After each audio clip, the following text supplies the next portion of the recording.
En este episodio de Lo Inédito sobre los Evangelios podcast, comentamos el Evangelio de la Ascensión del Señor. ¿En qué nos beneficia la Ascensión de Cristo? ¿Qué tiene que ver con Pentecostés? En la sección Preguntas y Respuestas, ¿qué ocurre cuando un obispo impone las manos para ordenar un sacerdote? ¿Y por qué el Espíritu Santo no bajó de inmediato durante la Ascensión? ¿Por qué tener que esperar a otro momento? Todo eso y mucho más en este nuevo episodio de Lo Inédito sobre los Evangelios podcast.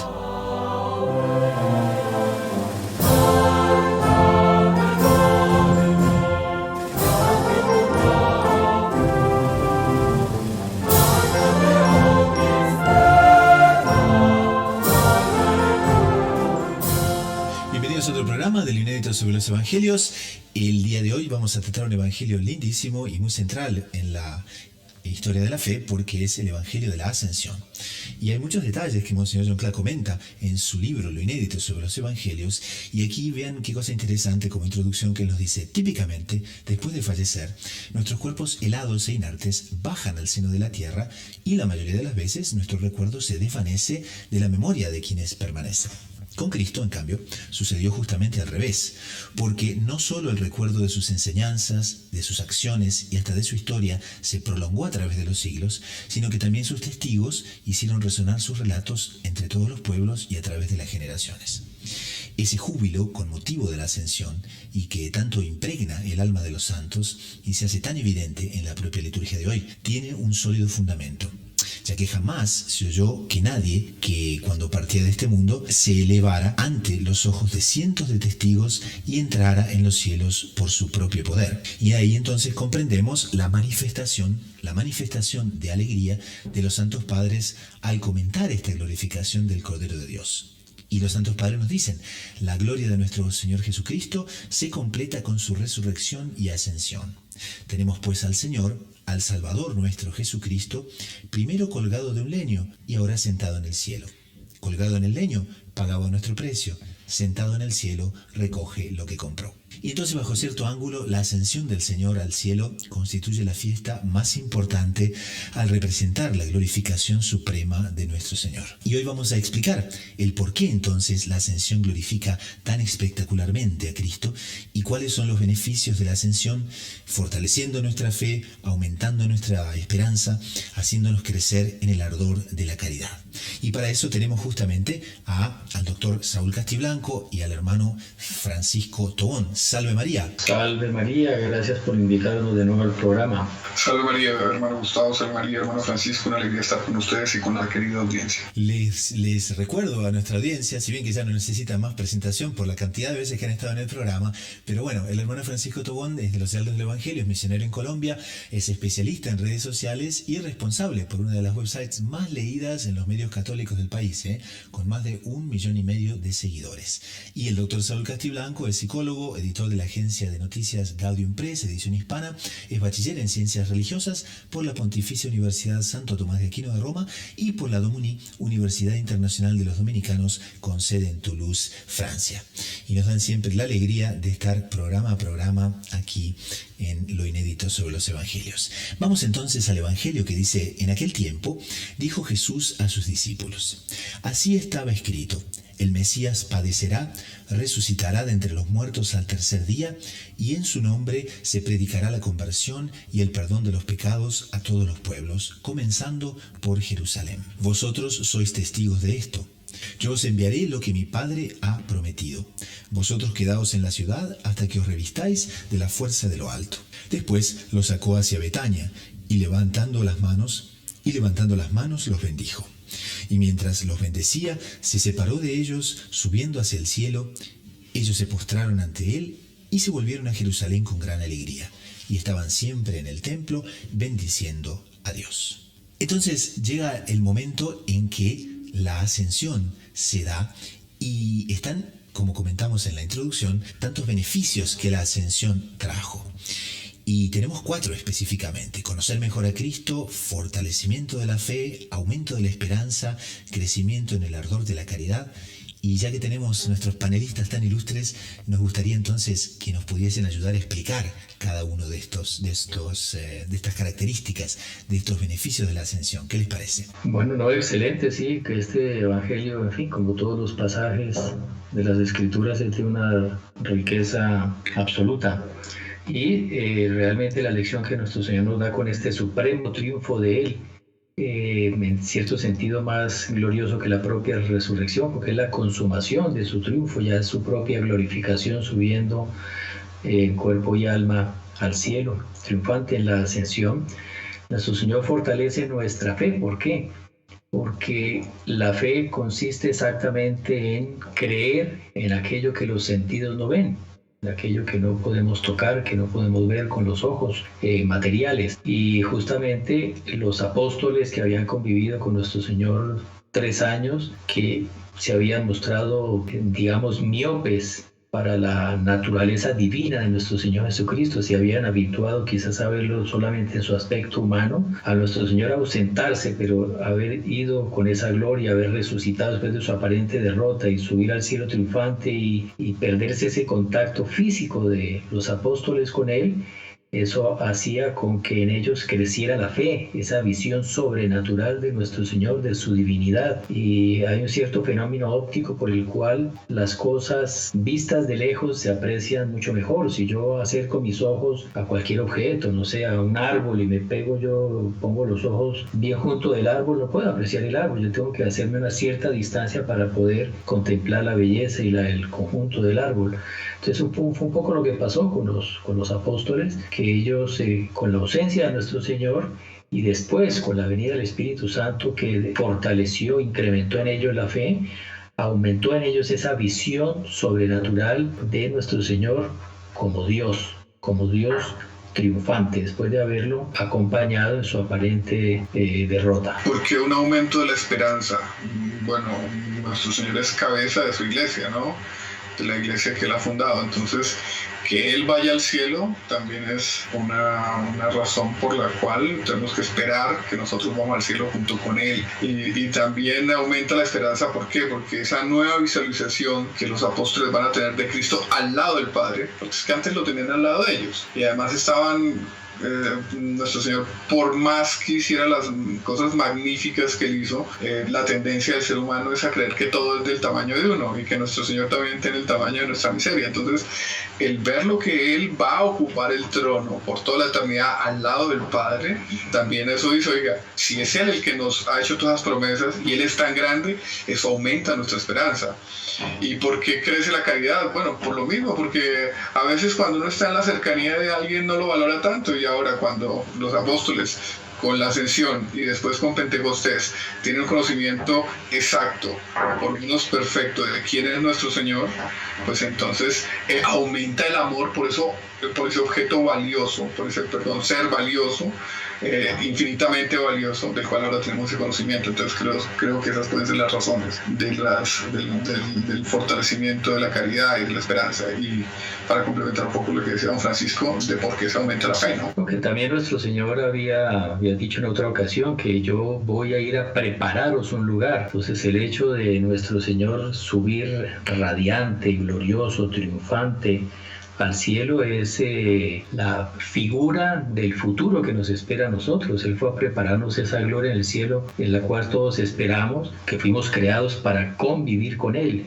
Nuestro Señor nos da su ejemplo de su triunfo y como que nos indica el camino que nos espera a todos nosotros, de esa manera estimulando la esperanza de que algún día también triunfalmente entraremos al cielo, incluso con nuestros cuerpos que van a resucitar gloriosos como los de nuestro Señor, si con la misericordia de Él logramos conquistar ese cielo y esa gloria eterna. Hay un aspecto también muy, muy impresionante que Monseñor John Cla cita aquí sobre el fortalecimiento de la fe por ocasión de la ascensión, y dice que por el aumento de la fe que recae en las cosas que no se ven.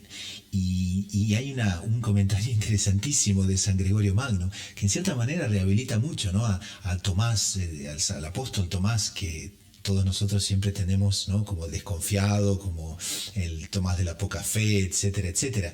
Y no dudo en leerles el comentario del propio San Gregorio Magno, que dice así: menos me aprovecha la facilidad de María Magdalena en creer que Tomás dudando por mucho tiempo, porque Tomás exigió en medio de sus dudas tocar las cicatrices de esas llagas, con lo cual nos quitó todo pretexto de vacilación. A veces tenemos mucha más simpatía por Santa María Magdalena por creer sin poner obstáculos. Sin embargo, que es central el aspecto de Santo Tomás el apóstol también. Lo repetimos en cada misa, ¿no? Repetimos el gesto de fe, de esa fe que nace por la misericordia de nuestro Señor, de mostrarle a Santo Tomás que si era Él, Dios mío y Señor mío. En Santo Tomás la fe se fortaleció grandísimamente, ¿no? Entonces, pues nosotros somos beneficiarios también de ese fortalecimiento de la fe de Santo Tomás. Ahora, claro, Santa María Magdalena lo reconoce después de que el ángel le recuerda que él había anunciado su resurrección, ¿cierto? Pero también dice Monseñor Juan Clá en lo inédito de los evangelios una cosa muy interesante, y da una explicación que yo nunca había visto, puede ser que esté en otros autores, pero nunca había visto, del no me tangere, del no me toques. Nuestro Señor, claro, ella seguramente llevada por su emoción, así como ella en su lugar donde vivía, ella besaba los pies de nuestro Señor, derramaba sus lágrimas y con ella los enjugaba, etc. Seguramente ella tuvo el movimiento de afecto de ir a abrazar a nuestro Señor. Y nuestro Señor le dice: no me tangere, no me toque. Y no dice: ¿pero por qué? Entonces Monseñor Juan Clá nos explica: también Santa María Magdalena podía tener una visión no completa de quién era nuestro Señor. Entonces nuestro Señor le está diciendo: no me toques, no me siga mirando con esos ojos un poco naturales con los que me ha venido mirando. Yo soy ahora el Cristo resurrecto, el Cristo del cuerpo glorioso, el Cristo infinito, el Cristo que se va a sentar a la derecha de Dios Padre, el Cristo omnipotente.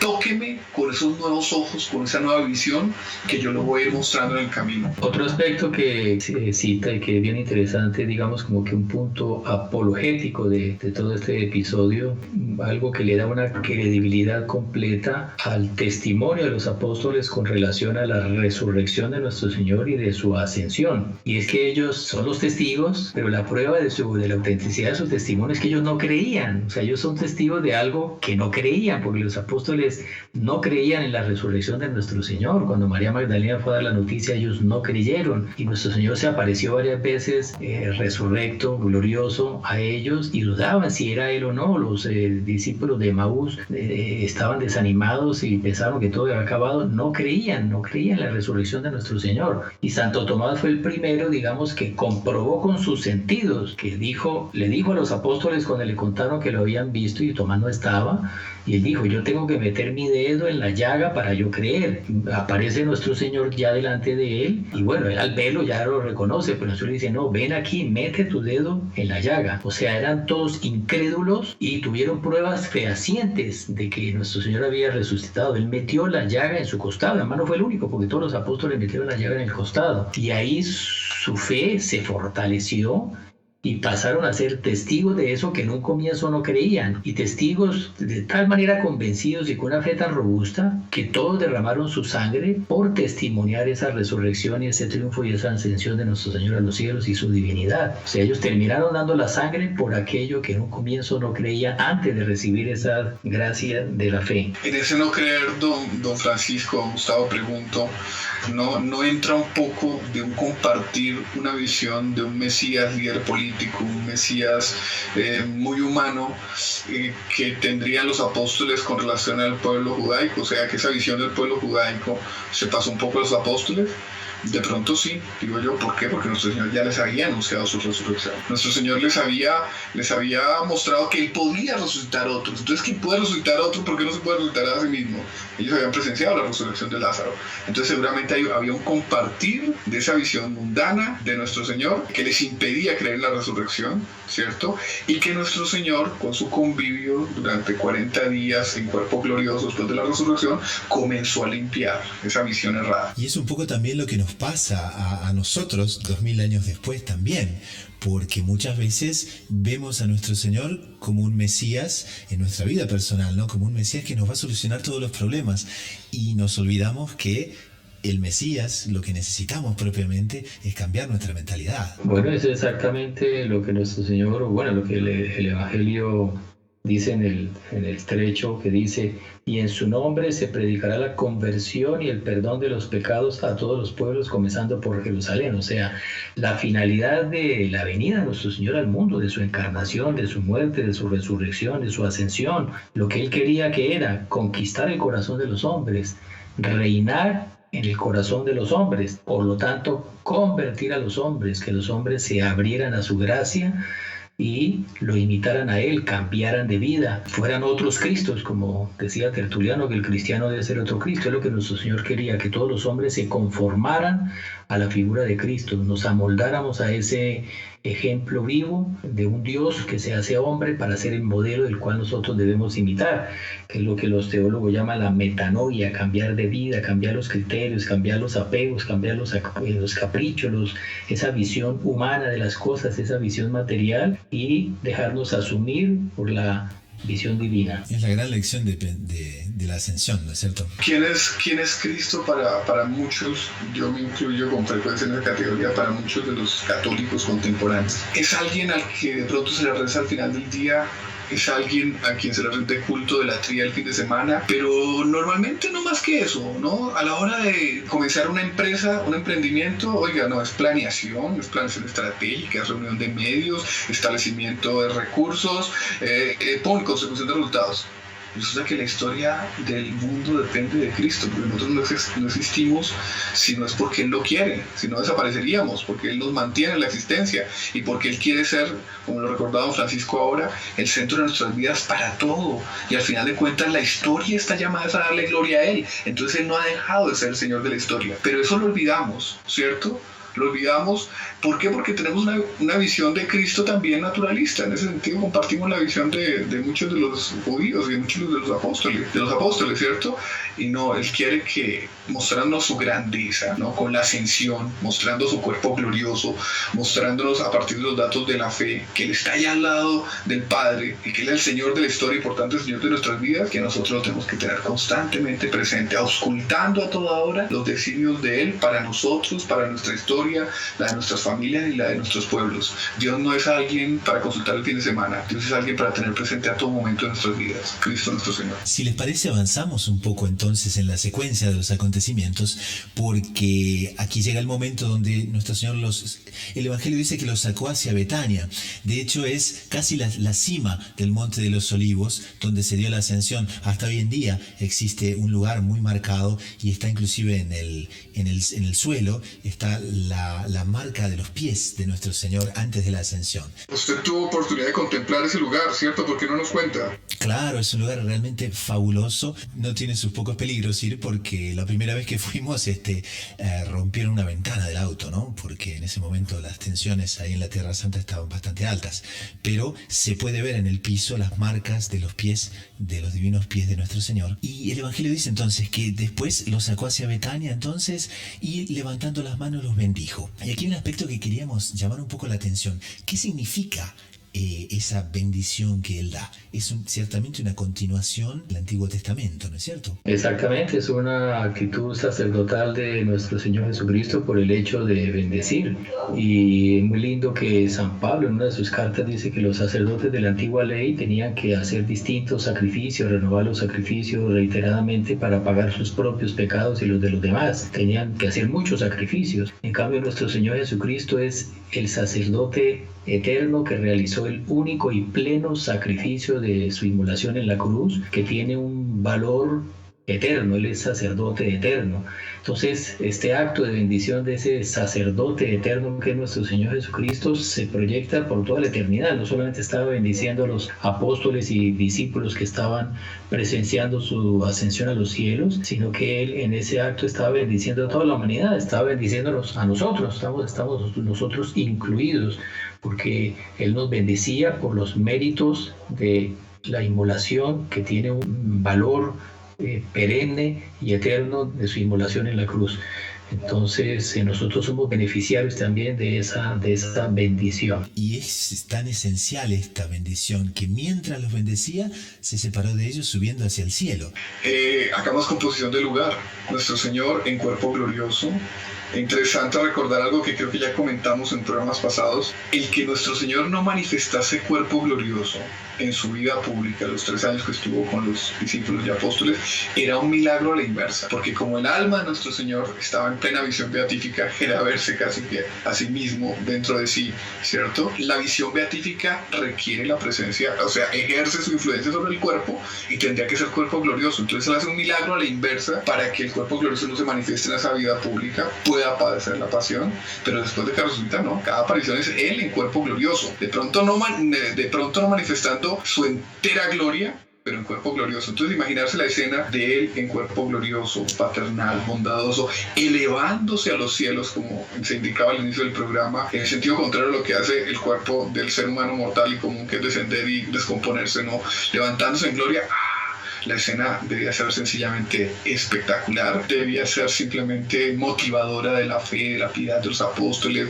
Empezaban ellos a entender con quién vivimos 3 años, ¿no? ¿A quién no le ha pasado, por ejemplo, de convivir con personas durante un cierto tiempo y después darse cuenta quién es esas personas y decirse a sí mismo, ya, yo era un ciego, yo estaba conviviendo con un santo o estaba conviviendo con un genio y no me daba cuenta, y ahora que no puedo convivir porque el genio y el santo ya es reconocido como tal y no puedo tener el convivio que tenía antes, Dios mío, pero por lo menos ahora me doy cuenta que el genio y le rinde un cierto culto, rinde una cierta honra. Algo parecido nuestro Señor estaba haciendo con los apóstoles. Bueno, ahora yo me voy al Padre y ustedes van a comprender más profundamente quién soy yo. Y entonces en la secuencia dice que durante la ascensión los apóstoles se postraron ante nuestro Señor y inmediatamente después se volvieron a Jerusalén con gran alegría y estaban siempre en el templo bendiciendo a Dios. Doctor Saúl, ¿qué se da en el corazón humano que un evento con tanta grandeza le trae tanta felicidad? Bueno, la felicidad se define filosóficamente la felicidad como la consecución de una tendencia. Nosotros tenemos tendencias múltiples, ¿cierto? Cuando esa tendencia es atendida, entonces tengo hambre, me atiendo mi hambre, me como un helado, ¡pum!, tengo algo de felicidad, ¿cierto? Pero resulta que la tendencia más profunda del ser humano es la unión con Dios, es nuestra sed de infinito que solo se sacia con Dios. Entonces, toda una manifestación fuerte de la divinidad, en este caso concreto, una manifestación de la divinidad de Cristo tan poderosa como la que ocurre en la ascensión, es fuente de mucha felicidad, no solo para los apóstoles, sino para todos los que nosotros a lo largo de los tiempos escuchamos, leemos esos pasajes de las Sagradas Escrituras. Ahora, ese contacto con Dios lo tenemos que pedir a Dios a todo momento, ¿cierto? A la hora de contemplar un pajarito. ¿Qué es un pajarito? Un colibrí, por ejemplo.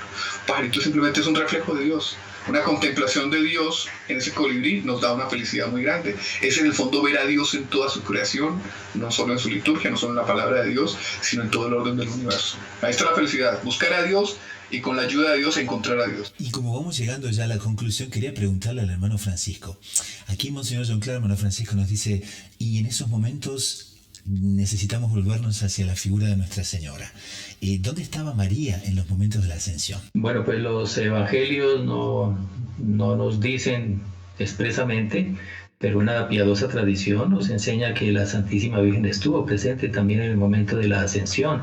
Fue la Virgen la que aglutinó a los apóstoles cuando se dispersaron después de la muerte de nuestro Señor. Fue ella que los reunió a rezar y a pedir la venida de ese Espíritu Santo que nuestro Señor había prometido. Ella, como madre de la Iglesia, ella siempre estuvo atenta a las necesidades espirituales de esa iglesia naciente, evidente. Además, un principio de la teología mariológica nos enseña que toda gracia que la providencia da a cualquier criatura se la da antes a la Virgen. Entonces es evidente, si ella vivía aquí en la tierra, vivía en Jerusalén, la gracia de ver a nuestro Señor triunfar, subir al cielo, él no iba a privar a su madre de esa gracia. Entonces ella estuvo presente y ella fue además protagonista, porque ese gozo que los apóstoles sentían era, claro, contemplando a nuestro Señor evidentemente, pero ellos estaban recibiendo una gracia por la cual esa visión humana ya había disminuido y veían a nuestro Señor como el Dios triunfante.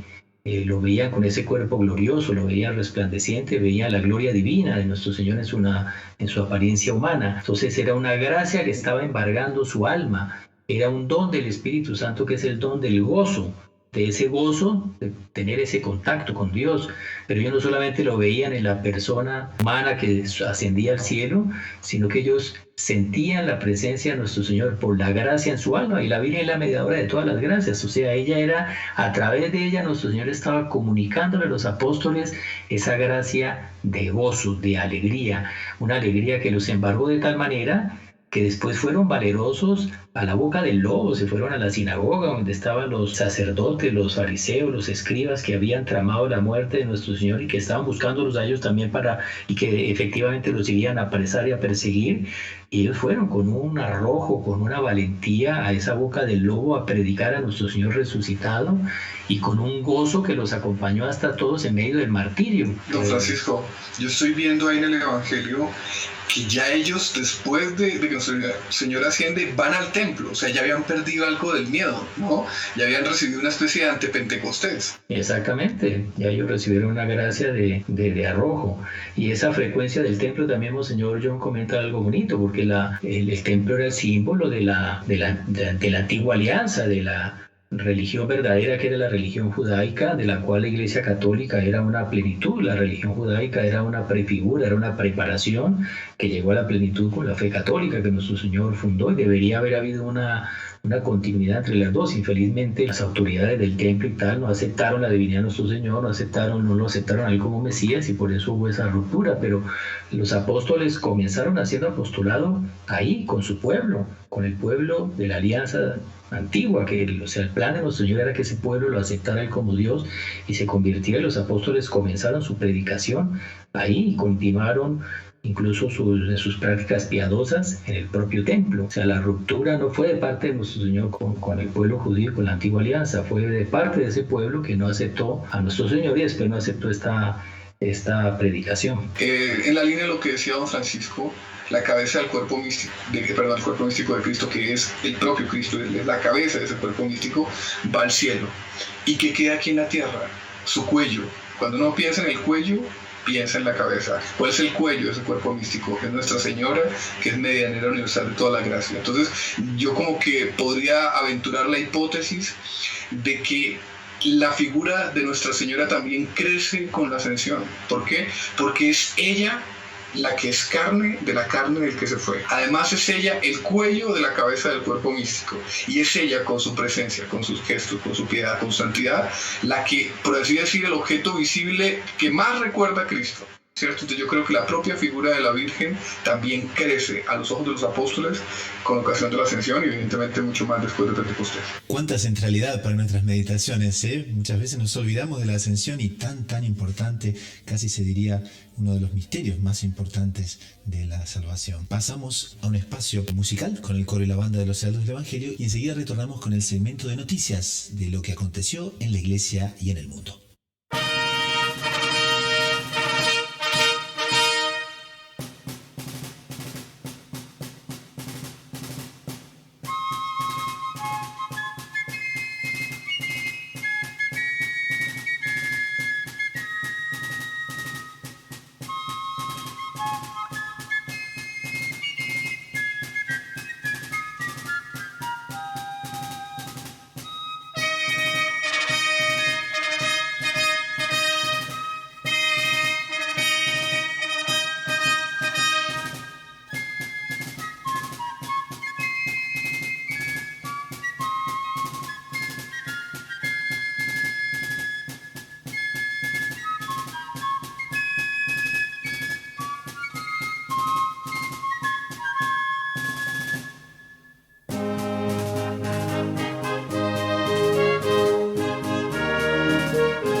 Virgem Maria Aparecida, estendei o vosso olhar sobre o chão de nossa vida, sobre nós e nosso lar.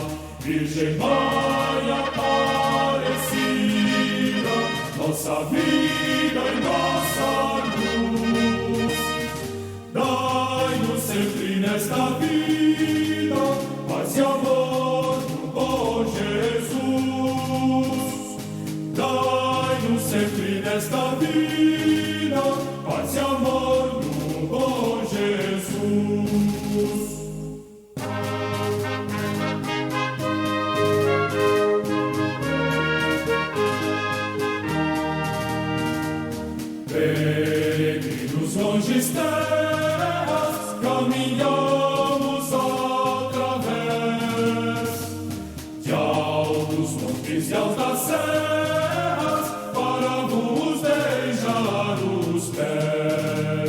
Virgen María Aparecida, nossa vida e nossa luz, dai-nos sempre nesta vida paz e amor do bom Jesus.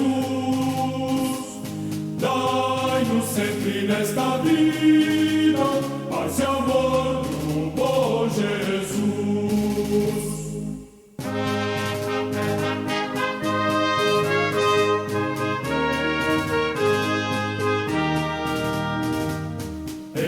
Estendei os vossos braços que trazeis no peito em cruz, para nos guiar os passos para o reino de Jesus. Virgem Mãe Aparecida, nossa vida e nossa luz, dai-nos sempre nesta vida paz e amor do bom Jesus. Dai-nos sempre nesta vida paz e amor do bom Jesus.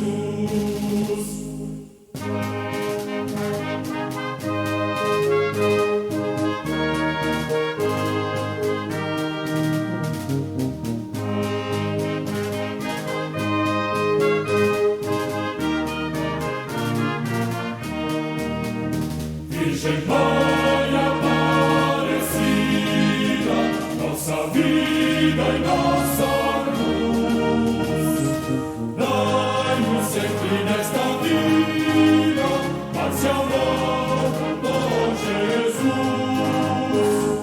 Dai-nos sempre nesta vida paz e amor do bom Jesus.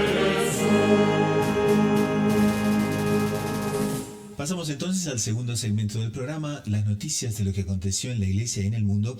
Y en los últimos programas hemos venido llamando la atención acerca del recrudecimiento que se está dando de la persecución religiosa contra muchos católicos en varias partes del mundo y también en el campo de las leyes del Estado. Nos llega una noticia de Gaudium Press, situada en Sacramento, en los Estados Unidos, y nos alerta sobre una polémica enorme calificada por los prelados de California como una amenaza a la libertad religiosa porque vulnera de manera expresa el secreto de confesión.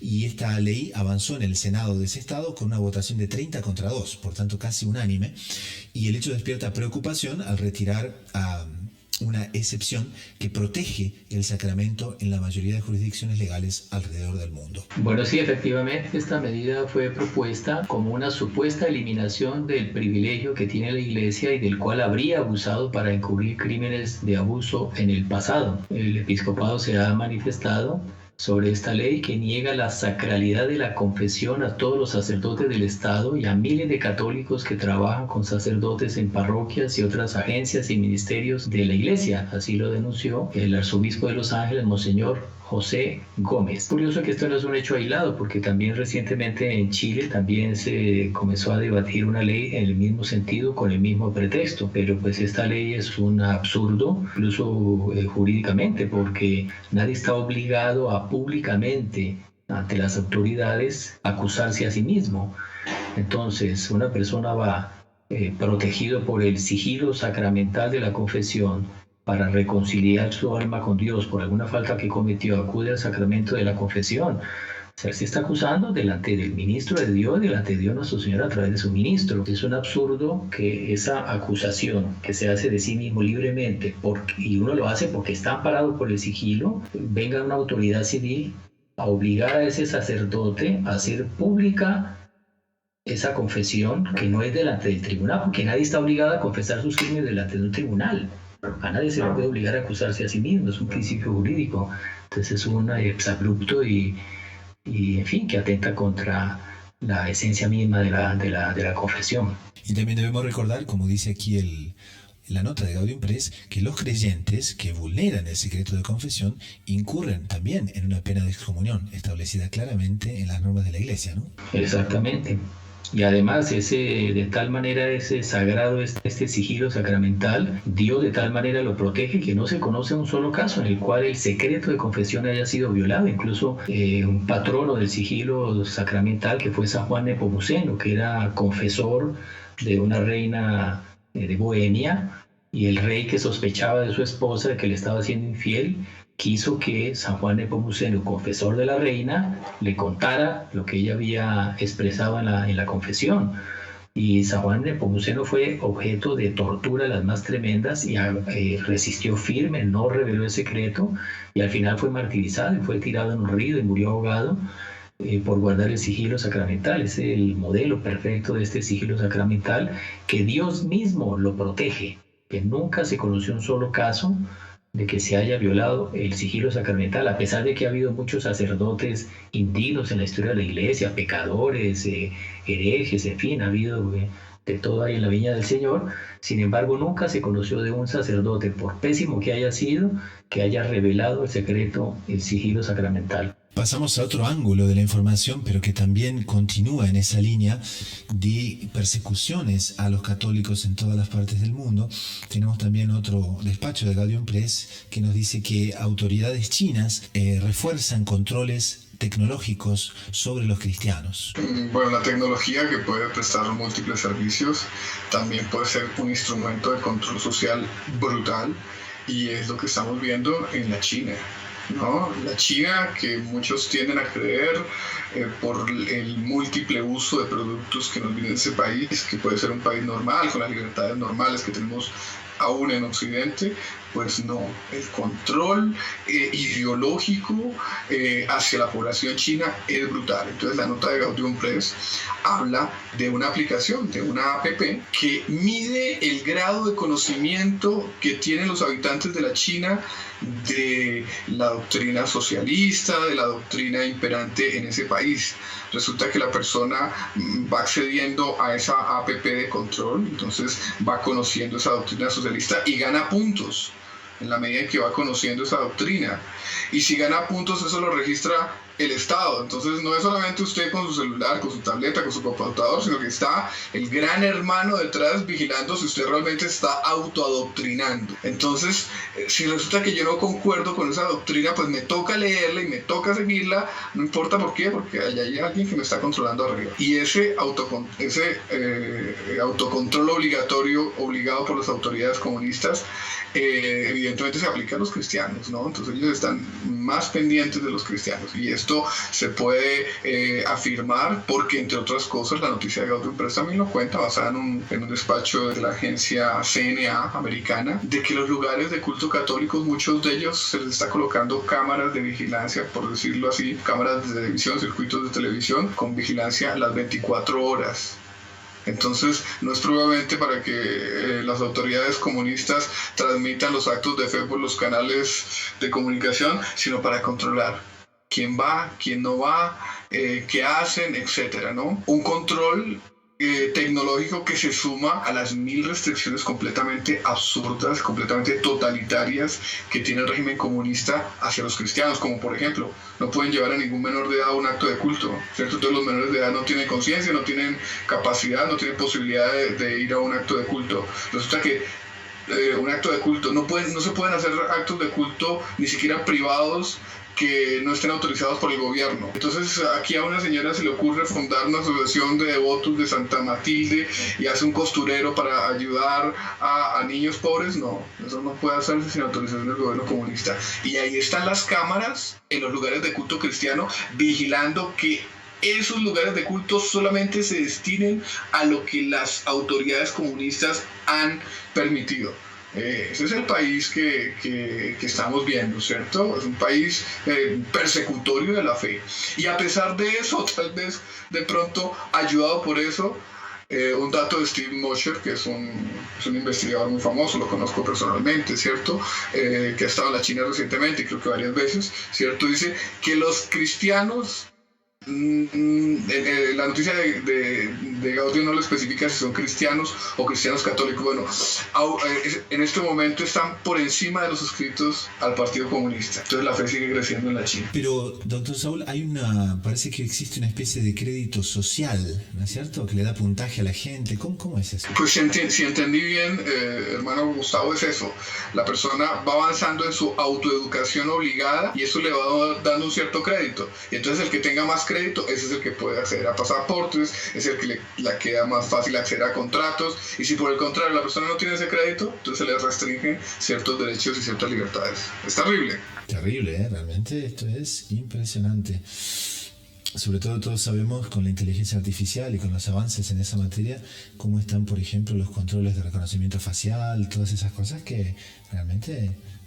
no es ciencia ficción, ¿no? Entonces la persona va a la misa, que después de mucha insistencia fue autorizada por el gobierno comunista, pero ya queda el registro facial. Entonces cualquier cámara lo puede seguir en cualquier parte del planeta. Y entonces usted sabe qué hace, a dónde va, qué se dirige. Y resulta que si usted va mucho a la iglesia, pues también lo puede registrar en un programa de reconocimiento facial. Y entonces resulta que si usted es demasiado creyente, pues de pronto no conviene para darle cierto contrato, para darle cierto cargo. Y resulta que los cargos de allá son grandísima mayoría son distribuidos los puestos de trabajo por las autoridades comunistas. Es terrible. Y en esa línea también nos llega otra nota sobre el obispo de Shanghái, que se encuentra, Shanghái es en la China, que se encuentra recluido desde el 2012 y acaba de publicar una oración a Nuestra Señora de Xishan recordando la difícil situación de los creyentes en el país. Entonces cabe recordar que el obispo de Shanghái, que está recluido desde el año 2012, ha publicado una oración a Nuestra Señora de Xishan en que recuerda la difícil situación de los creyentes en el país por ocasión de la Jornada Mundial de la Oración por la Iglesia en la China, que fue celebrada este 24 de mayo pasado, por iniciativa del Papa Emérito Benedicto XVI. Y el prelado justamente pide a Nuestra Señora Virgen Santísima, Madre del Verbo Encarnado y Madre Nuestra, venerada en el santuario de Xishan bajo el título de Auxilio de los Cristianos, pasa a implorar su protección y le pide que mire al pueblo y con el cuidado de una madre que lo guíe a través de los caminos de la verdad y el amor para que siempre puedan ser una levadura de convivencia armoniosa entre todos los ciudadanos.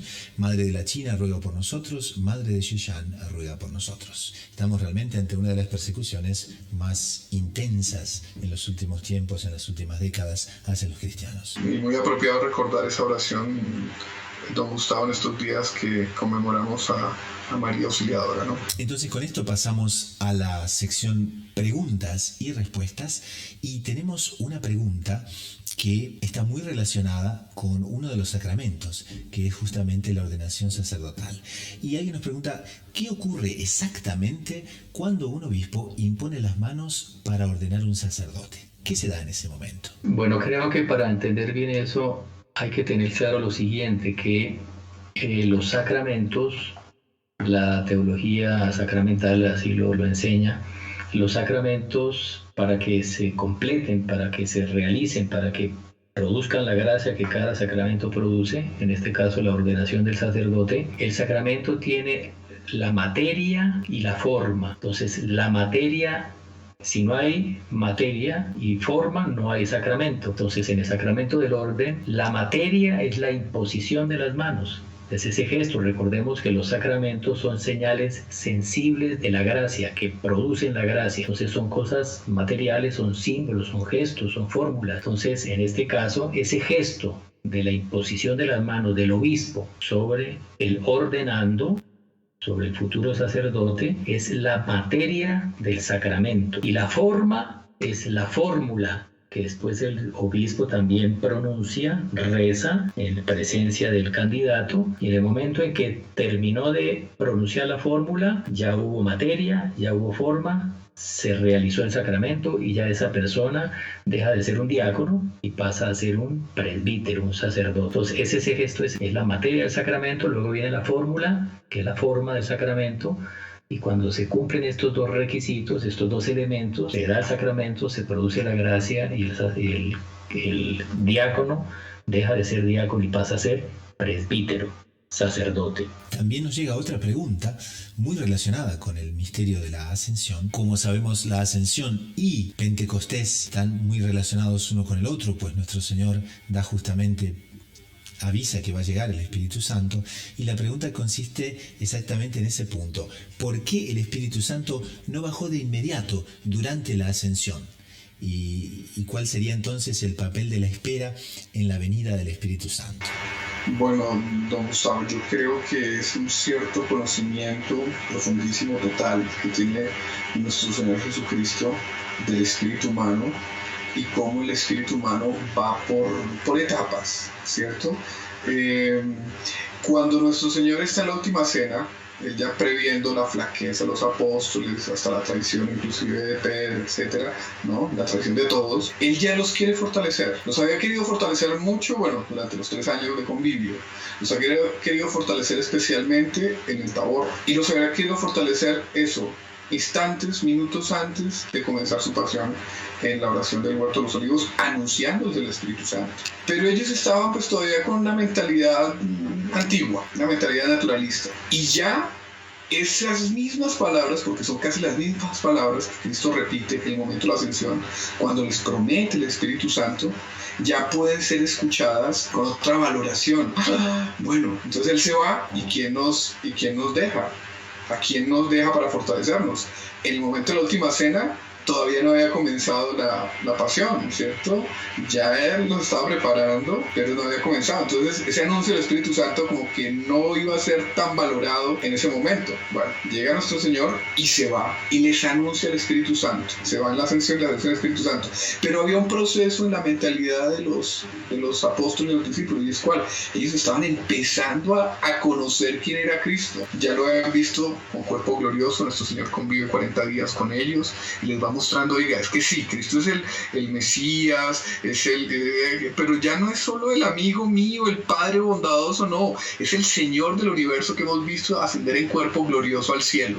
Entonces, casi que se diría que para que llegase el Espíritu Santo, dejen esperar un tiempo en el que estas nuevas concepciones de Cristo, que perfeccionan la concepción que ellos venían teniendo, se asienten por entero, ocupen su espíritu, y es en ese momento, cuando se hayan decantado, que viene la fuerza indecible del Espíritu Santo para que ellos entiendan completamente las Escrituras, entiendan completamente el papel al que están llamados y comiencen esa obra evangelizadora con toda la fuerza que, como recordaba el hermano Francisco, termina en el martirio de todos ellos, testimoniando con alegría y con la fuerza del Espíritu Santo la resurrección de Cristo nuestro Señor. Entonces yo creo que no vino en ese momento, es para respetar los procesos naturales del espíritu humano, que a veces es un poco lento. Pasamos al segmento final del programa, que es la sugerencia de la semana, una website, un libro, un podcast de doctrina católica que nos haya gustado para el bien espiritual de las personas. Hermano Francisco, ¿qué nos recomienda esta semana? Bueno, yo les estoy recomendando un libro muy, muy interesante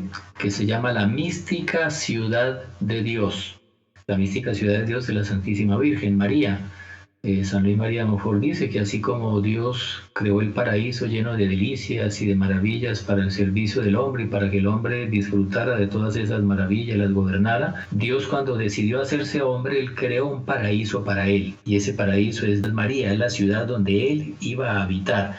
María es la mística ciudad de Dios, pero este nombre hace alusión a un compendio de revelaciones privadas, evidentemente, de una monja que murió en olor de santidad, una monja concepcionista, Sor María Jesús de Ágreda, española, por allá del siglo XVII, XVIII, y en el cual cuenta toda la vida de la Virgen. Desde niña, toda su infancia, su adolescencia en el templo, en fin, da una cantidad de detalles de los hechos narrados en los evangelios muy sucintamente. Ella da mucha cantidad de detalles y es un conjunto de revelaciones que está respaldado por la opinión de teólogos eminentes que dicen que no tiene nada contra la fe y que estimula la piedad católica. Lo recomiendo muchísimo. Mística ciudad de Dios, de Sor María Jesús de Ágreda, sobre toda la vida de la Virgen. Un consejo cuando lo lean: ella va narrando los hechos, los acontecimientos, muy descriptiva, y en cada capítulo también tiene una parte que es como una consideración mística del hecho. Les recomiendo que la consideración mística la dejen para después, lean sobre todo los hechos, porque la consideración mística, en fin, es algo muy misterioso, muy elevado y a veces difícil también de comprender, de acompañar. Ese es el consejo que incluso el doctor Pío Correa Oliveira le dio a un discípulo suyo cuando le recomendó leer este libro, que leyera la parte de las anécdotas, de la historia, de la narrativa. Entonces colocamos en las notas del programa para aquellos oyentes que descargan el programa en la website habitual, ya sea de Los Heraldos en Argentina, ya sea de loinéditomultimedia.com. Pueden entonces encontrar en las notas del programa el link directo a la recomendación del hermano Francisco. Doctor Saúl, ¿qué tendríamos para esta semana? Don Gustavo, hay una página web que se llama alfayomega.es. Alfa y Omega, las dos primera y última letra del alfabeto griego, .es de España, alfayomega.es, que es la versión digital del semanario de información de la Arquidiócesis de Madrid, que se llama Alfa y Omega. Entonces esta web tiene varias secciones: Madrid, España, mundo, pero no solamente un informativo, ¿cierto? No es un informativo de Madrid, las actividades en la Arquidiócesis, o las actividades de la Iglesia de España, o las actividades de la Iglesia en el mundo. Huelga decir que es un informativo muy bueno, ¿cierto? Si ustedes quieren enterar de la actualidad de la Iglesia en Madrid, en España, este es casi que el portal a consultar.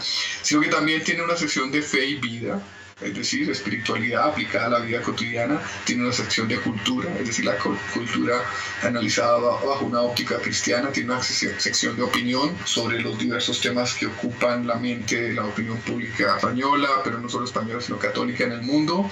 Y es un medio de información que recomiendo vivamente y que es oficial de la Arquidiócesis de Madrid. Muy bien, y a quien les habla le gustaría recomendar un artículo de Así Prensa, que colocamos también en las notas del programa. Y ocurre que un grupo de científicos y de arqueólogos ha hecho descubrimientos que corroboran la quema y conquista de Jerusalén perpetrada hace más de 2600 años por la guardia de Nabucodonosor, rey de Babilonia. Las cosas que existen en la Biblia, que muchas veces son difíciles de encuadrar en el tiempo, sin embargo, gracias al auxilio de la arqueología, se puede avanzar y corroborar la veracidad de lo narrado en la Biblia. Entonces les recomendamos ese artículo, que ciertamente les va a gustar muchísimo. Y con esto llegamos al término del programa de hoy. Les recordamos que que Lo Inédito sobre los Evangelios está basado en las meditaciones y en el libro del fundador de los Heraldos del Evangelio, Monseñor Joan Emilio Cladías, y les invitamos también a buscar una copia del libro, que ciertamente les va a encantar, porque está plenísimo de temas que nunca llegamos a cubrir totalmente, solamente apenas tocamos la superficie, y entonces les recomendamos también esa lectura. Hermano Francisco, doctor Saúl, muchísimas gracias por estar el día de hoy con nosotros. Gracias a ustedes, fue un placer estar de nuevo acompañándolos. Muchas gracias, queridos hermanos, y a la audiencia, y salve María. Y entonces nos reunimos nuevamente aquí en el espacio de Lo Inédito sobre los Evangelios de aquí a una semana para continuar con estas meditaciones y estos pensamientos. Salve María. Salve María. Salve María.